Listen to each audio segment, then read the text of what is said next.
Something very interesting has happened since the last video. Part 2 of the mystery has been solved, and part 1 of the mystery I will address in this video.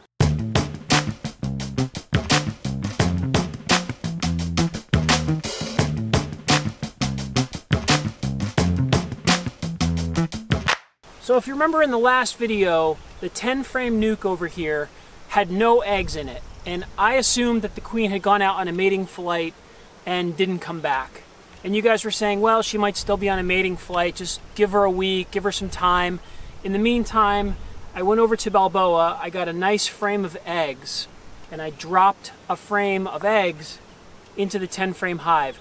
Now that was just for 2 reasons. One, if the queen actually didn't come back and they need to make a queen, they'll have a batch of fresh eggs to build a queen. And if they did have a queen, then that batch of eggs couldn't hurt the hive, it's just going to boost the hive. So it was a no-brainer to just drop some eggs in there and give them a week, and that's what I did. And we can safely put this frame, which is covered in eggs, over into the 10-frame nuke. So again, these bees are eggless right now. So even if they wanted to make a new queen, they don't have anything to make a new queen with. So I'm dropping this frame in for them to use. These bees are all brothers and sisters anyway. They all came out of Balboa. And this hive is now just walk away and let them do what they're gonna do. So then something weird happened. So after dealing with the 10-frame nuke, I came over here to the resource hive to just check on things, make sure the queens were laying and everything seemed normal. The Russian carniole inside, very active, lots of eggs. Everything seemed just fine. Came over to the new package, carniole and queen, and things just seemed a little off. They seemed a little bit slow, there wasn't a lot of buildup, there wasn't a lot of population. So I dug down to the bottom box, and as I was inspecting the frames, all right, we got eggs, and we have an unmarked queen. And I wonder if our queen from the other hive flew out on a mating flight and came back to the wrong hive. Wouldn't that be kind of silly?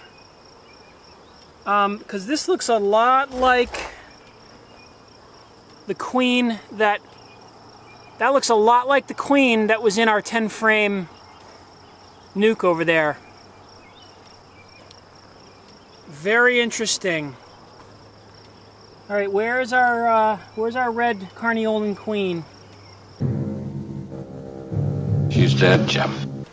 So it looks like what happened is the cell that was in Balboa that I moved over to that nuke wound up hatching. I saw that queen in that hive, assumed everything was fine and she was going to go out and mate. She must have gone out on a mating flight and come back to this hive and found it a little more comfortable over here.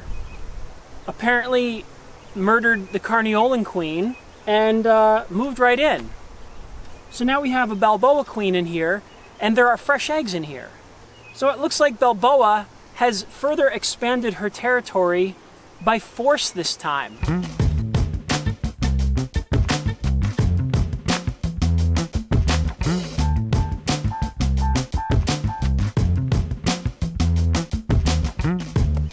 And that brings us back to this Balboa hive. I thought I saw a mutant weird queen in here. I saw capped brood, I saw larvae. I did not see eggs. There has to be eggs though if there's larvae in there. But we did see that weird mutant, what I thought was a queen in there. So after hearing all your comments, my plan was to just give them a little bit of time and see kind of what happens. But as I was thinking, the energy level of the hive just seems really depressed. It just seems like the population seems to be going down. There's just not a lot of activity in there. I had an idea, why not throw another frame of brood in here with some young bees, maybe shake a frame of bees in here and just give them a little bit of a boost. And I want to put some sugar syrup on here and give them a break because this hive just seems to be stressed out. So that's what I'm going to do right now. The mission is to get into Balboa and get a frame of capped brood and maybe some nurse bees that I can shake in there. And let me prepare this little hive. Unfortunately, this is a medium, so I'm gonna have to drop the deep in to an open space.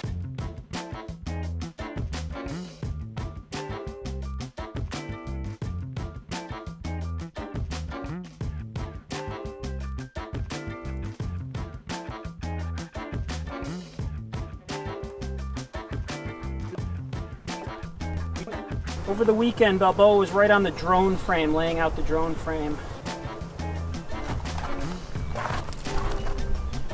She's right down at the bottom. So beautiful.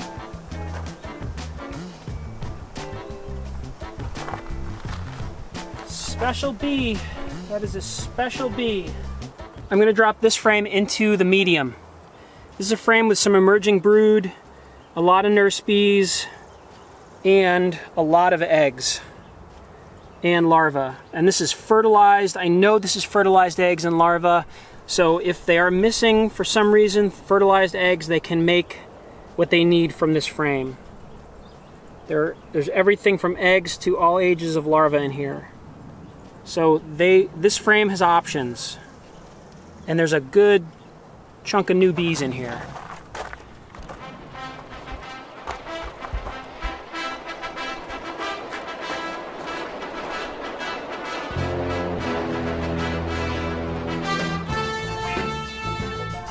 Girls there are now queenless. I think you're queenless. I'm not sure if that weird mutant in there is actually a queen. And if she was a queen, you got fresh eggs now. You have options if you want to supersede or do something drastic. Hopefully that's a little burst for you. New pheromones, and I'm going to give you some syrup.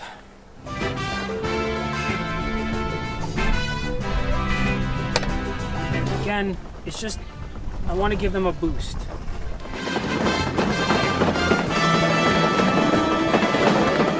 Alright, I'm going to leave Balboa alone for a couple weeks or more.